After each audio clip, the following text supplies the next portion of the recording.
What's up, family? Once again, this is Nate Phillips. You're watching Giving Up is No Option.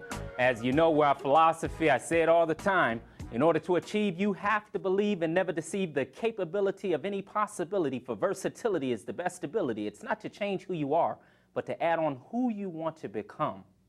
Listen, friends, this is by far one of the most emotional shows that I would have to say I've done, because the situation and the matter is very dear to me.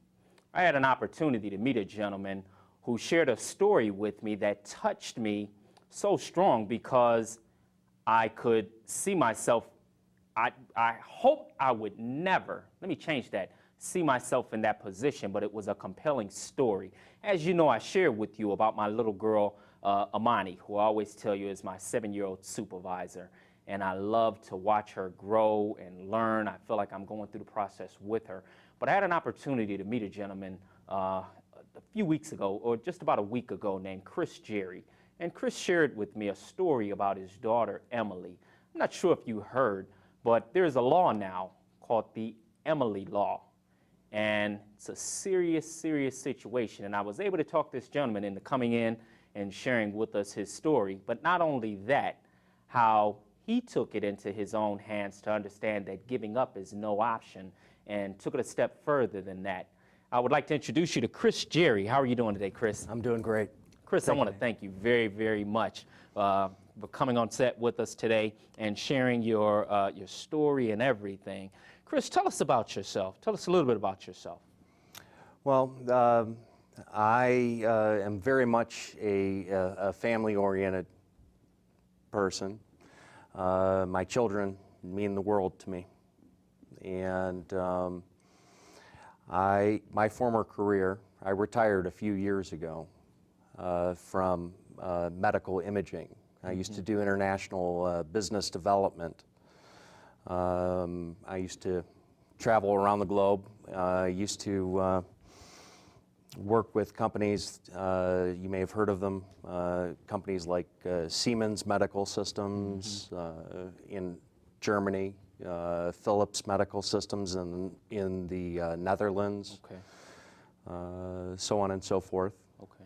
And so you had a first-hand opportunity to meet a lot of doctors, individuals in the medical field. Yes. That was the field that you were in. I attended a lot of radiological conferences and gave talks on things like teleradiology and moving radiology from the analog film-based world to the digital world. Okay. I've had the good fortune to be able to travel throughout Europe, the Middle East, Africa. Wow, you had an extensive career. Yes, I did. Definitely. Yes, I did. I was very blessed and very grateful. That career also provided a lot of training, I believe, for what I'm doing right now. Okay. I had the good fortune of visiting and getting to know different healthcare systems, different hospitals all over the globe. Okay, definitely. Now, Chris, you also said, you know, you're a family man. Yes, sir. And that was one of the main reasons that the story made a difference with me.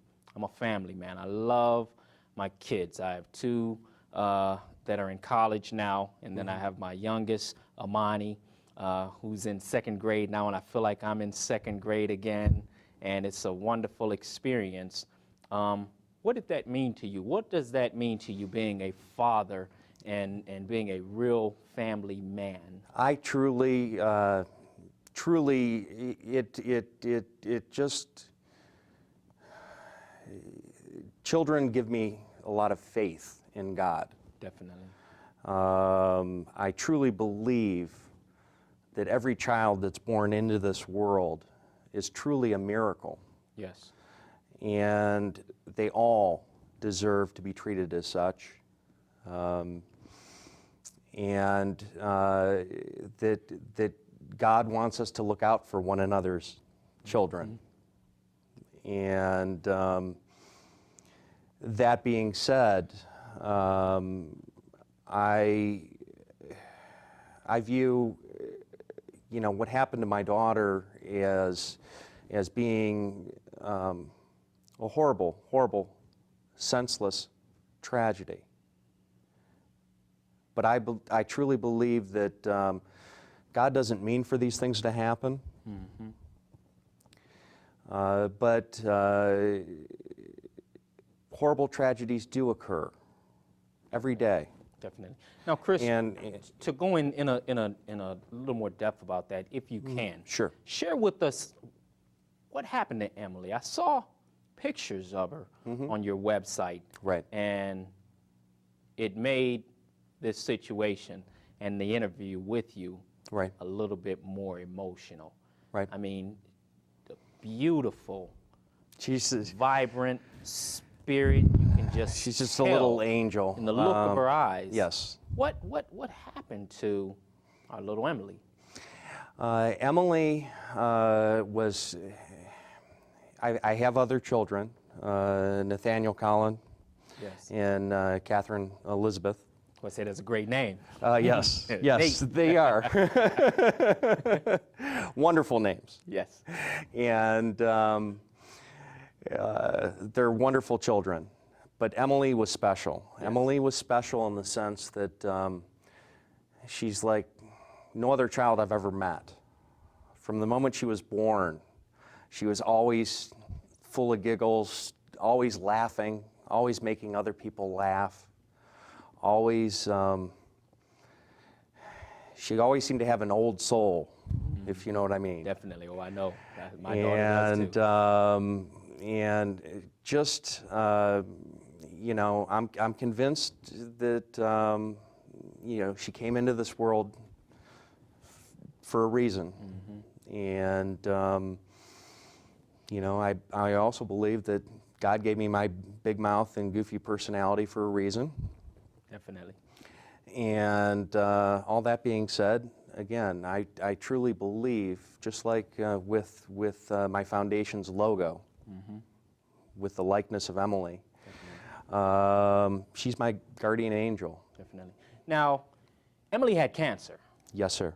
And from the interview that I heard that you had with Mike Trevisano, Yes.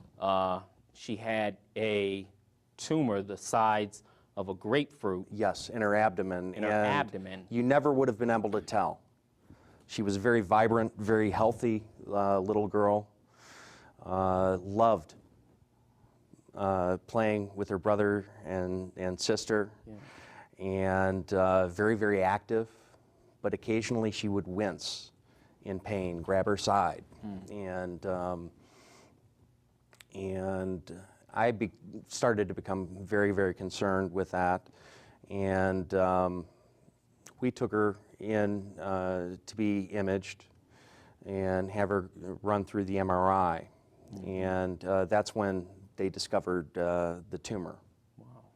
And it was very shocking. And that was in the fall of 2005. And I thought, the world was coming to an end. Definitely. And we got Emily into a chemotherapy regimen at a top-notch facility here in Cleveland. And she went through chemotherapy. We would have to take her in for a week, a month, roughly, for her regimen, where she'd have to stay at the hospital for a week at a time. And she was diagnosed in the fall, and I saw those films, and I saw the mass, and I saw what was ahead of us. And then the